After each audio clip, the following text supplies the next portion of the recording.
আমাকে দিয়ে এই মামলাটা আমাকে ভয় দেখিয়ে এবং ব্ল্যাকমেল করে এই মামলাটা করানো হয়েছে। আমাকে কে আপনাকে ভয় দেখিয়েছিল?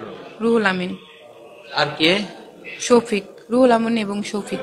আপনি কি মামলা করার সময় কি আপনি দেখতে পান নাই যে এই মামলাটি কি আমাকে লেখা? মামলা যখন আমাকে চাকরি করার কথা বলে আমার নিবন্ধন নিয়ে আসার পরে এই মামলায় মানে সবকিছু রেডি করার পরে আমাকে বলা হয়, তখন আমি জানতে পারি। পুলিশ আপনাকে কেন নিয়ে আসলো এখানে? তখন কেন নিয়ে আসলো?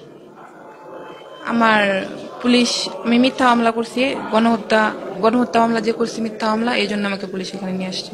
আপনি কার কার বিরুদ্ধে অভিযোগ করছেন যে তারা আপনাকে মামলা করিয়েছে? রুহুল আমিন এবং শফিক। কিভাবে তারা আপনাকে এই মামলা করার ব্যাপারে উৎসাহ দিয়েছে? তারা আমাকে আমাকে চাকরির কথা বলে আনার পরে আমাকে বলে যে চাকরি করে কি করবা, এখানে তুমি সরকার থেকে 5 লাখ টাকা পাবা এবং প্রতি মাসে 20,000 করে ভাতা পাবা, তাহলে আর চাকরি টাকরি করে কি করবা, এখানে এই মামলার বাদী হয়ে যাও, এখানে একজন যেহেতু মারা গেছে, তো মারা তো গেছে, সমস্যা নেই, তুমি বাদী হও। আপনাকে আপনাকে আপনি কক্সবাজার কেন গিয়েছিলেন?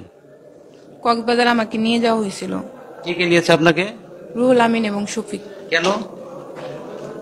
ওনারা হয়তো বা জানতে পারছে যে এটা মিথ্যা মামলা, পুলিশ যাই না গেছে, এই জন্য আমাকে নিয়ে মাইরা ফালানোর জন্য এখানে নিয়ে গেছে। সেখানে কি আর কি কি করেছে আপনার সাথে তারা?